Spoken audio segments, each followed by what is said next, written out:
тамактары чоңдорум жакшы эле жешет. Алар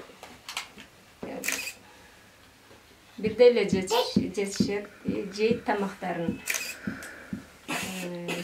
Ширин тамакты асан эле жейт, ширинге. Өзү чоң атам эгиз. Ошо эжемдерди жолдошум жактан эгиздер бар, эжелер эгиздер. Негизи өзүм чоң атам эгиз, небереге калат деген эме бар экен го, ошо небересине калды. Өз негизи неберелеринен мен эле эгиздер атам да. Көбүнчө ошо уул балдарым атасына жакын, кыздарым өзүмө. Бирок эми медицина жактан эме кылып коюшту, эми өзүм деле организм сылай болуп калат экен. Ушуларым чоңойтуп, ушулардын эмесин көрсөм. Чоңдорум садикке барып эме болушкан, ортончуларын бере алган жокпуз. Эми мыналар 3 жаштан башат да, мына өзү жакка садик ачылып атат.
Үч болот.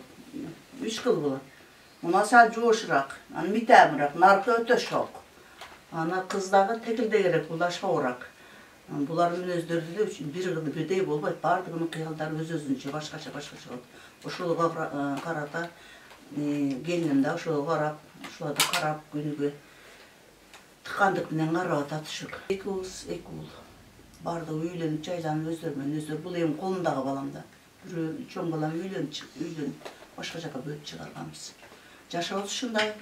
Эми ушу мен айтып кетерим, ушу балдарыбызга да кичине эми күндөрү, майрам күндөрү кичине аяктан бияктан келип кичине жоктоп, койсо ошо келиним дагы, балам деле кичине көңүлдөрү көтөрүлүп калат эле.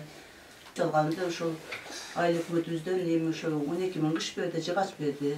Аны эми мындай башка жактардан деле кабарлассаң эч мындай болгон жок да, эми жок эсе эле өзү. Бул жерде 7 уулумдуку, чоң уулумдуку 4, 2 кызымдыкы 2ден. Бардыгы бир 15 эле.